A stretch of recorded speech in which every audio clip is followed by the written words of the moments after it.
사랑하는 성도 여러분, 요즘은 여러분의 마음을 어디 있다가 붙이고 사십니까?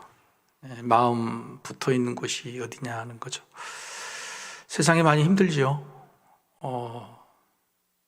불안하고 또 사건 사고가 오늘도 끊이지 않고 일어나고 또 요즘 흩어져 있는 가정 많잖아요. 외국에 나가 있는 가족들도 있고 노심초사 살면서 걱정과 불안이 점점 늘어가는 그런 삶인 것 같습니다. 이럴 때 우리가 마음 붙일 곳이 없다 그러면 늘 흔들리고 또 실족하거나 또 마음이 많이 연약해지기 마련이죠. 사람들이 마음을 붙이고 사는 곳이 어딜까요? 여러분 스스로 한번 어디 있다가 마음을 붙이고 사는지 한번 생각해 보실까요? 나는 어디 있다가 마음을 붙이고 사는가? 설마 물질은 아니시겠죠? 자녀는 아닙니까? 아니면 내가 하고 있는 일은 아닙니까?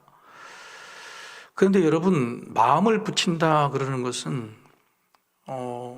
예를 들어서 어떤 못을 박는다거나 움직이지 않는 곳에 내 마음을 똥똥 묶어서 흔들리지 않도록 이렇게 안정화시키는 것인데, 내가 마음 붙인 곳이 안정되지 않는 것이라면, 늘 움직인 것이라면, 영원하지 않는 것이라면 여러분 거기다가 마음을 붙이면 되겠습니까? 돈이, 또 사람이, 또 사람의 마음이, 내가 하고 있는 일이 영원합니까? 거기에 마음 붙이면은 내 마음이 안정이 됩니까? 그러니까 마음 붙일 때가 중요하죠. 어디다가 마음을 붙이느냐, 이게 참 중요하다는 겁니다.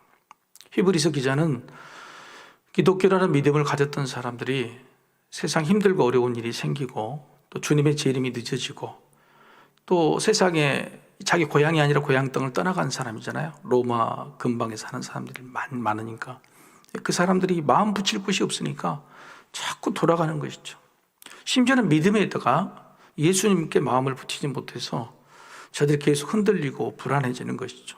그래서 오늘 본문의 말씀은 마음 붙일 곳을 찾아라 이렇게 말하고 있는 거예요. 마음 붙일 곳을, 그것을 조금 어렵게 말하면 이렇게 말하고 있는 거죠. 19절입니다 19절, 우리가 이 소망을 가지고 있는 것은 영혼의 닷 같아서 튼튼하고 견고하여 휘장 안에 들어가나니. 그렇습니다.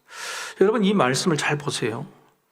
우리가 영혼의 닷이 어떤 곳에 붙어 있는 거냐면 튼튼하고 견고한 곳에 닻을 내려야 되는 거예요. 닻이라는 것이 여러분 그냥 뻘에 딱 그 배에서 내리는 거 아닙니까? 그 배에서 배를 고정시키려고 그러는데 뻘 속에가 그게 딱 닻이 고정이 잘 안 되면은 그것도 떠다니는 거거든요. 그래서 중요한 것은 닻이 아니고 닻이 단단하게 고정이 되어 있냐, 이게 중요하다 하는 겁니다. 여러분 우리가 믿음에 대해서 우리가 닻을 내렸죠. 그리고 교회에다가 여러분 마음을 붙였잖아요. 그런데 믿음에 내린 닷, 교회에 내린 닻이 견고하고 튼튼하게 붙어 있느냐 하는 거예요. 이게 중요하다 하는 겁니다. 여기 계신 분들이나 주일날 예배 드리신 분들도 전부 다 예배 드리고 하나님 믿고 예수님 섬기잖아요. 그런데 그렇게 내린 닻이 견고하고 튼튼하냐, 이것을 이제 이야기하고 있는 겁니다. 오늘 방금 읽으신 이 말씀 19절의 말씀에는 우리가 닻을 어디에다 내려야 되냐는 것을 말하고 있는데, 그것은 소망에 내려야 된다 이렇게 이야기합니다. 소망에 내려야 된다. 이 소망을 가지고 있는 것은 영혼의 닭 같다 이렇게 이야기하는 겁니다. 그러니까 성경에서 오늘 히브리서 기자가 이야기하는 것은 우리가 닻을 내려야 될 곳은 소망이다 하는 겁니다. 자, 여러분 한번 생각해 보시죠. 우리는 세상에 살면서 복을 받기를 원하죠. 그래서 성경에서도 이 땅에 살면서 복을 주신 그 복의 소망을 내리라 이야기를 합니다. 그리고 또 한 가지 소망은 뭐냐면 우리가 죽어서 천국 가는, 하나님 나라에 들어가는, 하나님 만나는 거기에 소망을 두라고 둘 다 소망을 이야기합니다.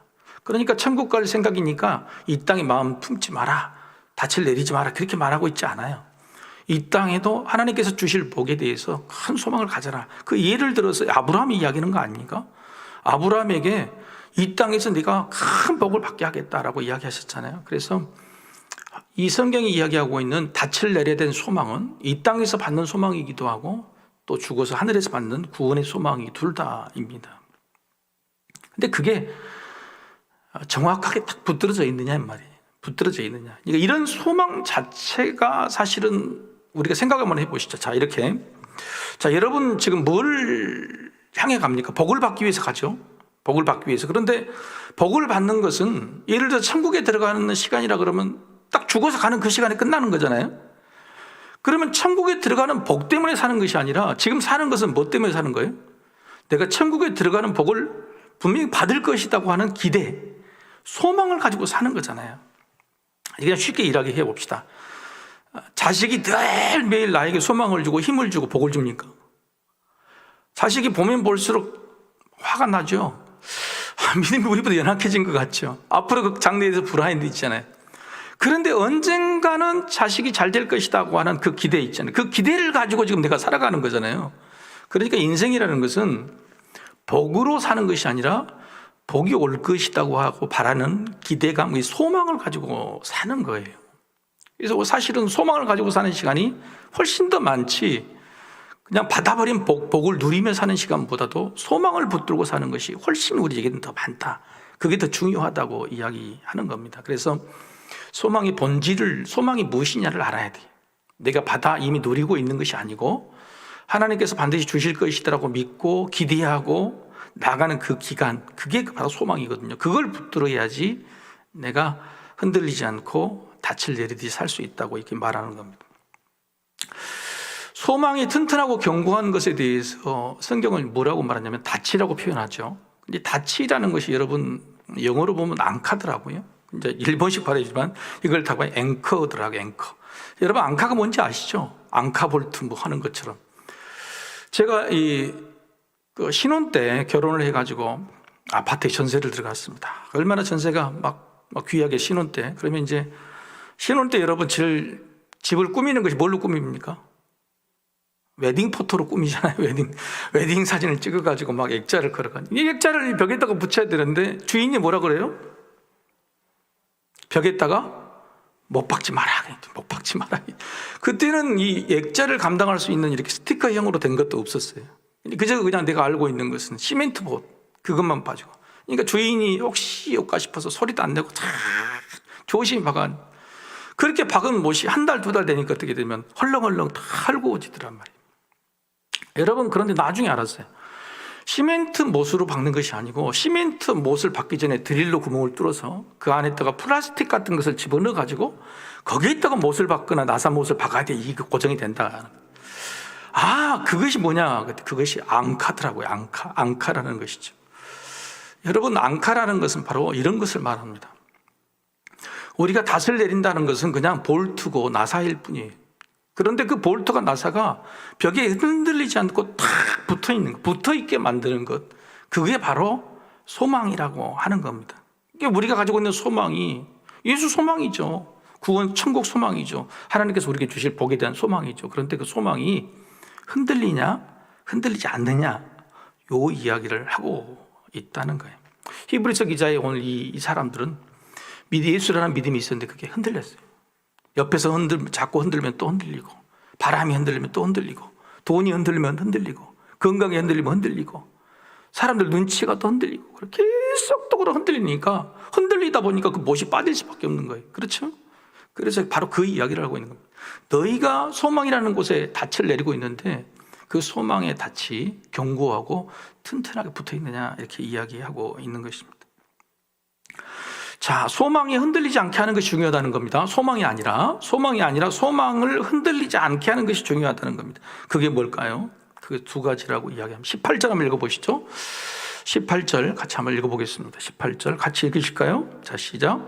이는 하나님이 거짓말을 하실 수 없는 이 두 가지 변하지 못할 사실로 말미암아 앞에 있는 소망을 얻으려고 피난처를 찾은 우리에게 큰 안위를 받게 하려 하십니다. 이 말씀 그대로 한번 놔둬보세요. 큰 안위를 받게 하는 것, 피난처에서 흔들리는 세상에서 안위를 받게 하는 것은 소망이란 말이에요. 앞에 있는 소망이에요. 근데 그 소망은 어떻게 이해하느냐? 두 가지 변하지 못할 사실이에요. 근데 두 가지 변하지 못할 사실은 누구에게 있느냐? 세상도 있는 게 아니고 하나님에게 있다. 하나님에게 있다. 이렇게 이야기 말하는 겁니다. 그래서 18절에 굉장히 중요한 말이에요. 다시 한번 정리해 봅시다. 우리가 세상에서 불안하고 떨지 않게 위하려면 큰 안위를 받아야 되는데 그 큰 안위를 받으려면 여러분 우리가 소망이 있어야, 피난처를 찾는 우리에게 소망이 있어야 되는 거예요. 근데 그 소망이 어디 있냐? 두 가지인데 그 두 가지는 세상으로부터 오는 거나 사람으로부터 오는 것이 아니라 하나님에게서 온다라고 이야기하고 있는 거예요. 자, 여러분의 소망이 하나님에게서 옵니까? 아니면 세상이나 사람에게서 옵니까? 그 출발부터가 많이 아니라 그러면 잘못된 거죠. 다 근데 하나님에게서 온다 맞죠? 하나님께서 소망이 오면은 하나님의 두 가지 어떤 점으로부터 소망이 흔들리지 않게 되느냐는 거예요. 하나님이 너에게 복을 준다. 그럼 믿잖아요. 근데 그 복을 준다는 그 사실이 흔들리지 않아야 돼. 하나님이 우리를 구원해 주신다. 그 소망이잖아요. 그런데 복을 구원해 주신다는 그 소망이 흔들리지 않아야 된단 말이죠. 하나님 예수 이름으로 기도하면 다 들어주신다. 두 마음 품지 않으려면 그 소망이 흔들리지 않아야 된단 말이에요. 그 흔들리지 않게 하는 것이 뭐냐? 이게 정말 중요해요. 여러분 같이 사는 사람 사랑하십니까? 가족이든지 누구든지 사랑하세요? 그 사랑이 흔들리지 않습니까? 이게 중요해요. 사랑하고 아는 거가 중요한 게 아니라 그 사랑이 바람이 불고 뭐가 와도 흔들리지 않느냐가 중요해요. 흔들리지 않게 하는 게 뭐냔 말이에요. 그게 정말 중요하다는 거예요. 바로 그 하나님의 두 가지는 오늘 본문에 설명이 돼서 첫 번째는 한번 따라해 볼까요? 신실하신 약속. 신실하신 약속. 하나님께로부터 오는 건데 하나님의 신실하신 약속 이게 뭐냐면은 아까 이야기했죠. 하나님은 거짓말 하실 수가 없다. 하나님은 거짓말 하실 수가 없다. 하나님은 한번 말씀하신 것은 변함이 없으시다. 이게 신실이십니다. 그래서 우리가 하나님이 나에게 복을 주신다는 소망이 흔들리지 않는 첫 번째 이유는 하나님은 거짓말을 못해. 거짓말. 한 번 말한 것은 반드시 지켜. 여러분 얼마나 그러면 그 사람의 한 말에 대해서 하신 말씀에 대해 말에 대해서 얼마나 단단해. 여러분 주변에 있는 사람이 말하면 꼭 지키는 사람, 그죠? 거짓말을 못하는 사람 얼마나 든든해요. 그런 사람하고 같이 동업을 한다, 사랑을 한다, 뭐 일을 한다 그러면 얼마나 든든합니까? 그런데 하는 말마다 거짓말이에요. 한 말은 잊어버리고 다음날 다른 말을 한다 그러면 어떻게 믿고 그 사람한테 소망을 두냔 말이죠. 그래서 하나님이 어떻게 우리 소망을 흔들리지 않게 하시? 하나님은 거짓말을 못한다. 거짓말을 못한 사람. 그리고 한 번 말하는 것은 반드시 지키신 분이다. 그래서 신실하신 약속, 신실하신 약속, 복을 주신 약속은 거짓말이 아니다. 바뀌지 않는다 하는 거예요. 이거 믿으시길 바랍니다. 그것을 여러분이 믿어야지 그 소망이, 하나님에 대한 소망이 흔들리지 않는 거예요. 하나님의 성품이죠. 하나님의 성품이 거짓말을. 그래서 성품이 좋은 사람이 참 중요해요. 성품이 어떤 사람이 좋고 믿을 만하냐면 거짓말을 한 번 한 말은 꼭 지켜야 돼. 그 대표적인 것이 뭐냐면 시간 약속을 잘 지키는 사람. 시간 약속. 하나님께 예배하는 시간, 하나님께 뭐 드린다고 하는 시간, 하나님께 드린 약속을 잘, 특히 시간 약속을 잘 지키는 사람이 정말로 중요해. 근무 시간 잘 지키고, 기도하는 시간 잘 지키고, 내가 해야 된다는 약속 시간 잘 지키고, 이런 사람들이 진짜죠. 근데 그거 안 지킨다 그러면 다른 건 다 또 소용없어. 시간 약속부터 잘 지켜보면 안 되는 거란 말이에요. 이게 정말 중요한 것이에요.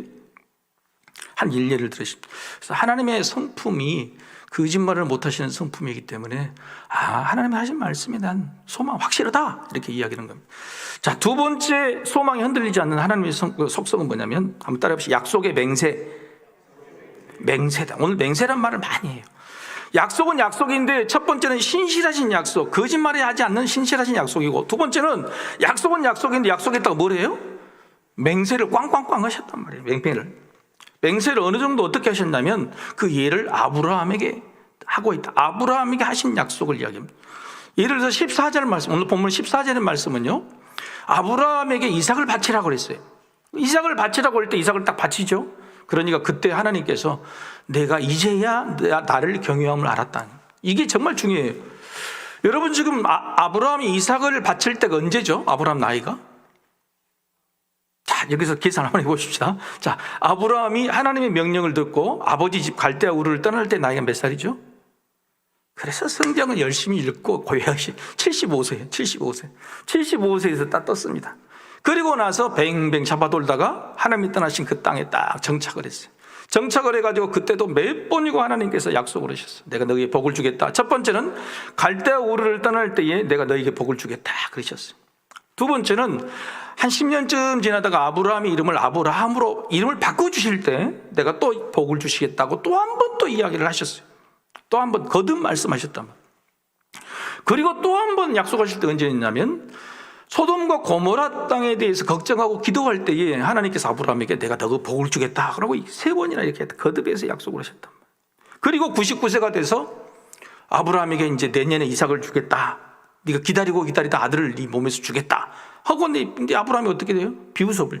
그죠? 안 믿었단 말이에요. 심지어는 그 전에 무슨 짓을 했어요?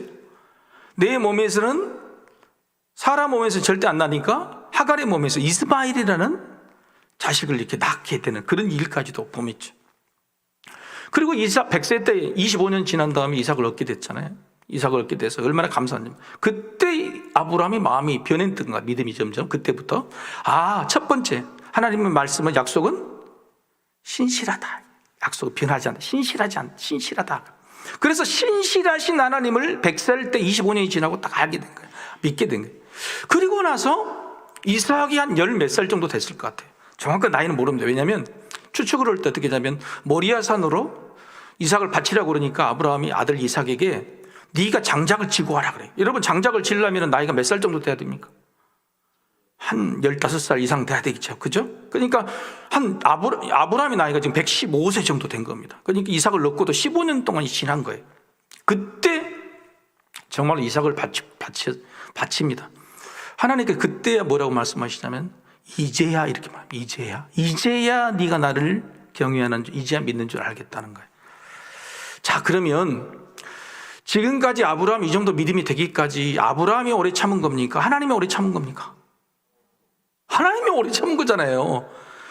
한 35년, 40년 지나가지고 겨우 그런 거잖아요. 그때서야 하나님께서 뭐라고 하시냐면 오늘 바로 14절의 말씀으로 축복하세요. 14절의 말씀. 자, 14절의 말씀 같이 한번 읽어볼까요? 시작. 이르시되 내가 반드시 너에게 복주고 복주며 너를 번성하게 하고 번성하게 하리라 하셨다. 이게 바로 이삭을 얻기 전에 하신 말씀이 아니에요. 이삭을 얻고 나서도 15년 지난 다음에 하신 말씀이란 말이에요. 근데 이때의 말씀은 앞에 3번의 축복의 복을 준다는 약속의 말씀과 달라요.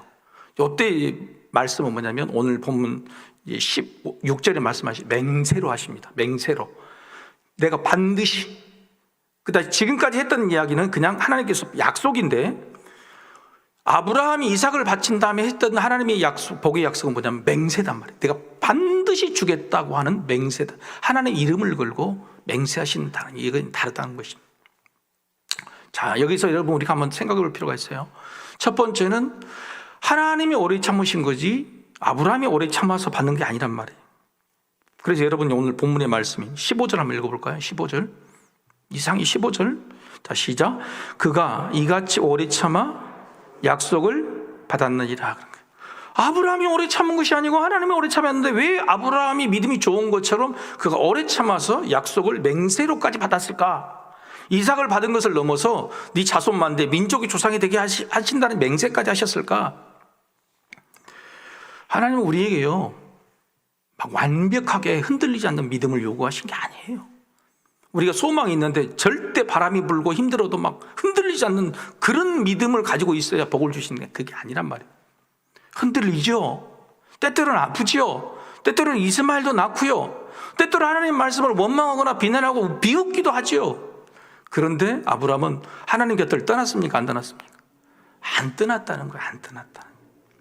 그래서 오래 참았다는 거예요. 오래 참았다, 오래 버텼다. 그걸 쳐주시는 거예요. 사랑하는 성도 여러분, 히브리서 기자의 이 편지들이 이 사람들이 지금 흔들흔들 하고 있는 거예요. 떠나지 않는 겁니다. 배교까지는 아는 사람들이에요. 그죠? 그러나 흔들흔들 이 사람들한테 히브리서 기자 이 사람은 격려를 하는 겁니다. 야, 아브라함이 믿음이 좋아서 그런 거 아니요? 하나님이 오래 참고 오래 참으셨어. 겨우 이삭을 주니까 그때서야 마음을 돌이켜 먹고 하나님께 순종했던 그 아브라함에게 하나님께서 이제는 맹세로까지 복을 주신다. 결국은 하나님만 떠나지 않고 버티고 있으면 오래 참기만 하면 하나님 신실하신 하나님의 놀라운 축복의 약속은 반드시 이루어질 것이다 라고 격려하고 있는 겁니다. 굉장히 중요하죠. 그 다음에 두 번째 우리가 여기서 또 참고해야 될 것은 여러분 지금 아브라함이 축복을 받은 것은 이삭을 받아서 축복입니까? 아니까 하나님께서 맹세의 축복 반드시 내게 복을 준다고 하신 것이 이삭을 주신다는 말씀입니까? 아니면 이삭 말고 민족의 조상이도 대대로 복을 받게 하는 그 약속입니까? 이삭은 이미 주셔버렸잖아요. 그죠? 복을 주신다는 3번의 약속에 이삭을 줬습니다. 이럴 때는 믿음이 시원찮았죠. 그런데 이삭을 바친 믿음을 보고 그때서야 하나님께서 맹세의 약속을 주셨단 말이에요. 그러니까 하나님께서 정말로 주시고자 하는 그 복은요, 이삭 하나가 아니에요. 이 아브라함의 눈에는 보이지 않지만 이삭 이후에 태어날 어마어마한 민족의 조상, 믿음의 조상으로 돼서 그 하나님을 믿게 될 백성들, 그것이 복인 거예요. 그런데 우리는 겨우 못 보고 살아요? 이삭 주십시오. 이삭 하나 주시면 그냥 이것만 좋다고 바라보는 거예요. 그런데 그것을 바라보는 것은 소망이 아니란 말이에요. 그 정도를 바라보며 사는 것은 소망이 아니에요. 하나님께서는 우리에게 이삭을 주신다, 아들 그 정도 주신다는 것은 1년 전에 99세 때 주신 말씀이고, 처음에 아브라함을 우리를 택하셔서 고향집을 떠나게 하실 때는 내가 민족이 조상이 되게 하시겠다, 이렇게 말씀하신 복이잖아요. 사랑하는 성도 여러분, 우리는 소망을 하나님께 두지만은 그 하나님께 둔 소망이 흔들립니까? 안 흔들립니까? 흔들리더라도 오래 버티면, 떠나지만 않으면 된다는 거예요. 두 번째는 하나님이 주신 그 소망은요, 이삭 같은 하나가 아니에요. 우리가 할 수 없는, 눈에 보이지 않는 어마어마한 소망들이 있단 말이에요. 그 소망이 하늘문이 열리면 올 줄, 그리고 우리가 버티고 있으면 하나님 주신다. 할렐루야. 이게 굉장히 중요한 이야기다 하는 거예요. 아브라함은 오래 참아서 복을 받았습니다. 그런데 사실은 오래 참은 것은 하나님의 오래 참으심이 훨씬 크다는 사실을 우리가 알아야 돼요. 이 오래 참음이라는 것을 이야기하면서 바로 예수님의 이야기를 합니다. 마지막 우리 20절을 한번, 20절을 보시죠. 20절 같이 읽어보십시다. 그리로 앞서가신 예수께서 멜기세덱의 반차를 따라 영원히 대제사장이 되어 우리를 위하여 들어가신, 앞서가신 예수가 우리를 위하여 먼저 휘장 안으로 구원의 반열로 들어갔다. 예수 그리스도가 이 땅에 오셔서 아브라함처럼 오래 참았다는 거예요. 오래 참으셔서 하나님의 말씀에 대한 신뢰, 순종으로 말미암아 결국 우리보다 앞서서 구원을 이루시고 휘장 안으로 들어가셨다 이야기하고 있는 거예요.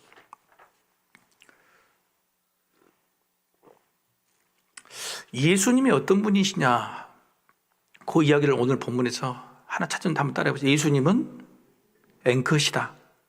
아까 뭐라 그랬어요? 내가 앙카 처음 이야기했죠.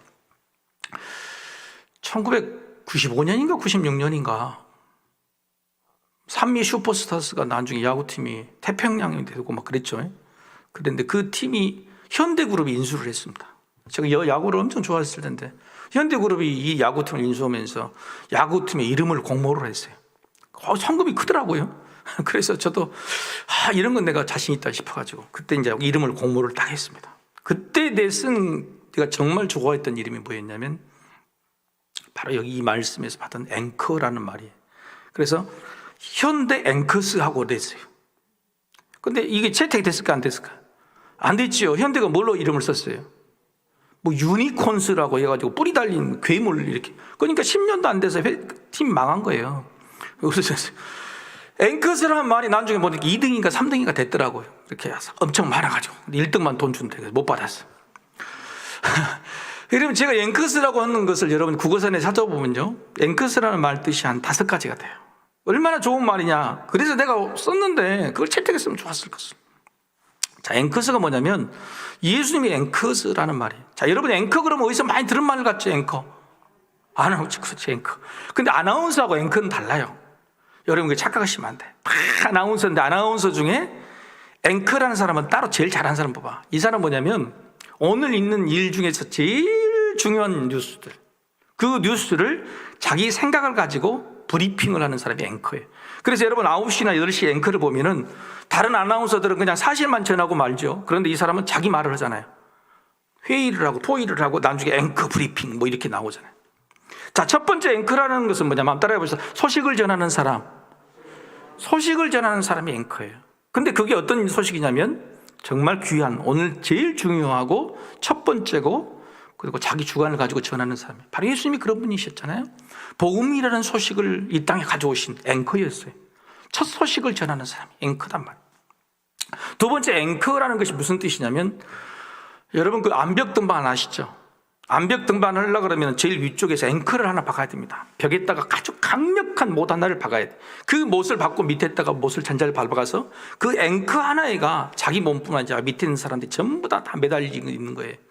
그래서 이 앵커는 한번 따라해 봅시다. 기초를 박는 일, 기초가 되는 마음. 여러분, 예수님이 바로 기초석이잖아요.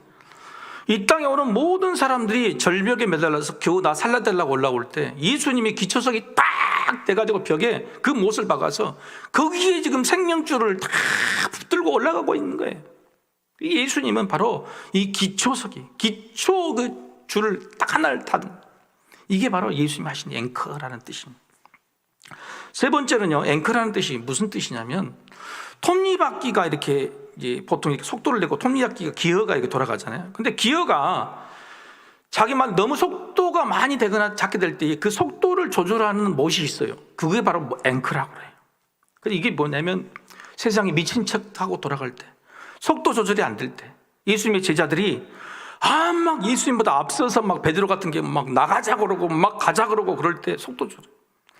자, 나사로가 죽었어요. 소식을 들었죠. 두 사람은 나눠졌어요. 한쪽 사람들은 나사로를 빨리 구하러 갑시다. 어떤 사람들은 나사로 구하러 가면 자기 죽는다고. 왜? 거기서 욕을 얻어먹고 돌을 맞다고 쫓겨나고. 예수님은 어떻게 해요? 속도를 조절했어요. 그래서 3일이 지난 다음에 천천히 가자고 속도를 조절했어요. 막 이럴 때 사람들이 성급하고 막 미쳐 들어갈 때에 속도를 조절하는 사람, 그 속도를 조절하는 사람, 그런 뜻이 바로 앵커다. 속도 조절자, 이게 앵커입니다. 네 번째는 어떤 뜻이 있냐면은 막 제자들이 세상을 향해 공격을 하여, 근데 가면 이제 영적인 이제 이 반대를 전쟁을 하게 될 거 아닙니까? 그럴 때 쫓겨와서 제일 마지막에 수비의 보루가 되는. 그래서 마지막 앵커라는 뜻은 뭐냐면 최후 수비지, 최후 보루를 말해요. 최후 보루. 제자들이 세상에 나가서 얼마나 많이 당했어요. 그럴 때 예수님 그렇게 말했어요. 내가 너희 최후 보루다. 너희들이 세상에 나가서 슬퍼하고 다 쓰러져도 예수님이 내가 최후 보루다, 내가 앵커다. 예수님이 우리를 부어주신다. 할렐루야. 바로 예수님, 바로 앵커라는 거예요. 다섯 번째는 뭐냐면은, 여러분 체육대 운동의 꽃이 뭡니까? 그렇죠, 개주. 이어달리기. 마지막에 이어달리기 하잖아요, 그죠? 이어달리기. 쇼트트랙도 마지막에 5,000m, 10,000m 이어달리기 이렇게 해주잖아요. 그런데 그 이어달리기에서 마지막 주자가